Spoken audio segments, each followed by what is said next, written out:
Everyone, welcome back for another deep dive. This time you've challenged us with a big one. Why are some countries so much wealthier than others? Yeah, it's a question that's fascinated people for, well, forever. And thankfully, we've got you here to unpack some research that might give us some answers. I'm happy to be here. The study we're looking at today is called Get Ready for It: The Colonial Origins of Comparative Development, an Empirical Investigation. Catchy, right? Well, we'll try to make it a little livelier, but just to be clear, we're not saying colonialism was a good thing. Not at all. Definitely not endorsing colonialism here. It's more that this paper uses colonialism, how Europeans colonized different places in different ways, to understand how institutions really stick around, for better or worse. Exactly. Like, how do choices made centuries ago still echo in the present?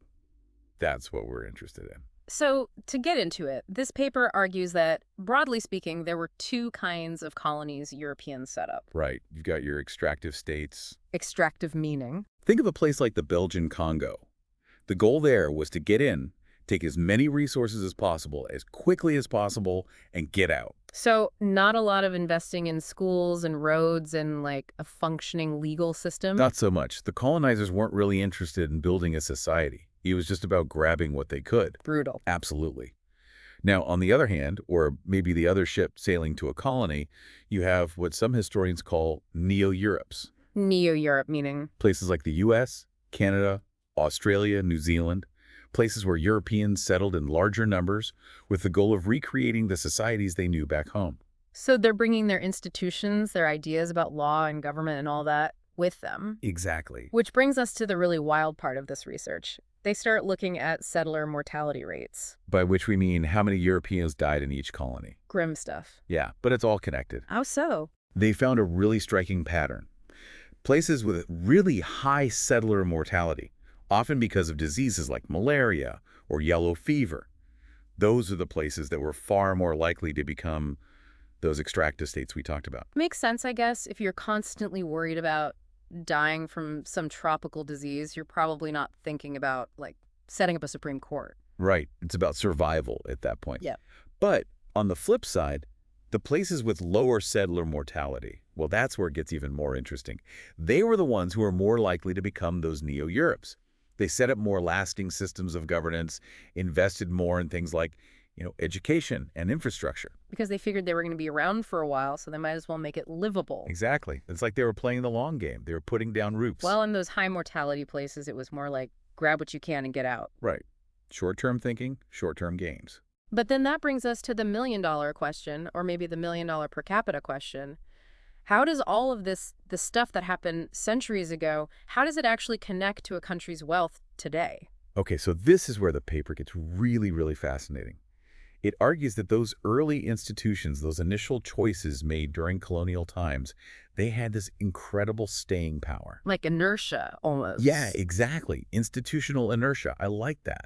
Even after those countries gained independence, those early institutions, they continued to shape how their economies and their society developed. But why? Why were those institutions so sticky? Like, why not just hit the reset button after independence? Well, a couple of reasons. First, think about it from a purely practical standpoint. Building those institutions, especially the good ones, those that protect individual rights, they're expensive. Expensive in terms of? In terms of time, resources, money.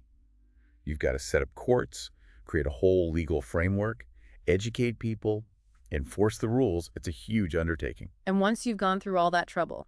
Exactly. Once those institutions are in place, even if they weren't perfect, there's a certain logic to just working within the existing system, tweaking things here and there, rather than starting from scratch. Like, hey, we've already got this house, it might need some work, but let's just renovate instead of building a whole new one. Perfect analogy. But what about those extractive states? Did any of them manage to shake off that legacy of, short-term thinking and, frankly, exploitation? Well, that's where things get even more interesting. The paper argues that in those extractive states, those early institutions, even though they were designed to benefit a small elite at the expense of everyone else, they often proved really hard to dismantle. Because those in power, the ones who benefited from the system, they weren't exactly eager to give up their power, right? Exactly. Plus, in many cases, the institutions themselves, they kind of created a self-perpetuating cycle. How so? Well, if you have a system where power and wealth are concentrated in the hands of a few, It creates this feedback loop. Mm. Those in power use their wealth and influence to stay in power, and they often do that by making sure the system that benefits them stays in place. So it's kind of a vicious cycle. Yeah, sadly, yes. And breaking that cycle is really, really tough. But okay, I know what you're thinking. This is all just a theory, right? Yeah. How do we actually know that there's a real connection between settler mortality, institutions, and a country's wealth centuries later? Yeah, it's a pretty bold claim. It is. But here's the thing. The researchers, they didn't just make this up. They backed it up with data. And a lot of it, Oh, they went full-on data crunching mode. full on. They looked at a huge sample of former European colonies and analyzed decades' worth of economic data. And they compared that economic data to those historical settler mortality rates. And what'd they find? Get this, there's a strong correlation between low settler mortality centuries ago, way back when these colonies were first being established, and higher levels of income per capita today. So the places where Europeans could settle and thrive without, immediately keeling over from a mosquito bite, those are the places that are now more likely to be wealthy. That's what the data suggests, yeah. But couldn't that just be a coincidence? That's what they wanted to rule out. So they went a step further. They factored in a whole bunch of other things that could influence a country's wealth today. Things that have nothing to do with colonial history, Like what? like geography, climate, natural resources, a country's latitude.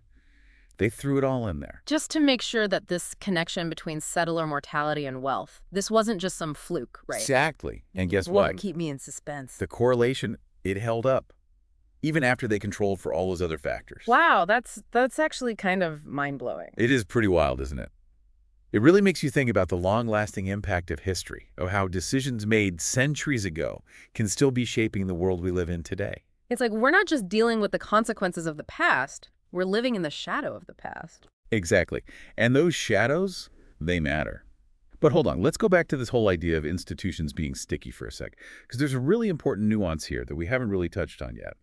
It's not just that institutions are sticky, it's that they kind of create their own momentum. Okay, I like where you're going with this. It's like those early decisions about what kind of institutions to set up. They set a course, right? Yeah. And it's not impossible to change course later on. But it's a lot harder. Exactly. Like those early institutions, they create this kind of path dependency. You start down a certain path, and it's not impossible to switch to a different path later on. But it takes a lot of effort. And often it requires a pretty fundamental reshaping of like power dynamics within a society. Which brings us to, I think, a really important question. What does all of this mean for countries that inherited those extractive institutions? Are they just, like, stuck? Is there any way to escape that legacy? Yeah, that's the question, isn't it? And honestly, there are no easy answers. It's something that a lot of really smart people are still trying to figure out. This research, it doesn't offer like a step-by-step guide to fixing everything, but it does highlight how important it is to understand those long shadows of history. So it's not enough to just, like, parachute in and say, okay, you've got democracy now, everything's going to be great. Right. It's not that simple.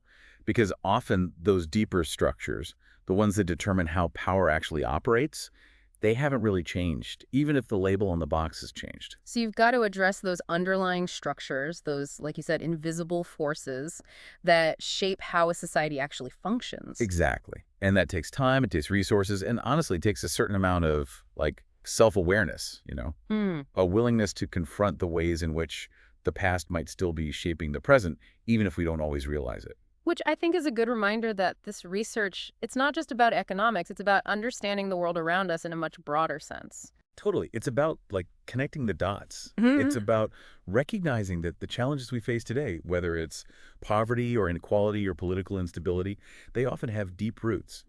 And sometimes, to really address those challenges, we have to be willing to dig down and understand where those roots lie. Wow. Okay, deep divers, I don't know about you, but my brain is officially full. Mine too. It's a lot to process. It really is, but it's also incredibly eye-opening. So big thanks to you for, as always, taking on this massive topic and making it not just understandable, but actually kind of mind-blowing. Hey, my pleasure. I always learn something new from these deep dives, and I hope everyone listening does too. And to all you deep divers out there, thanks for joining us for this deep dive into the fascinating world of economics and history. We'll catch you next time.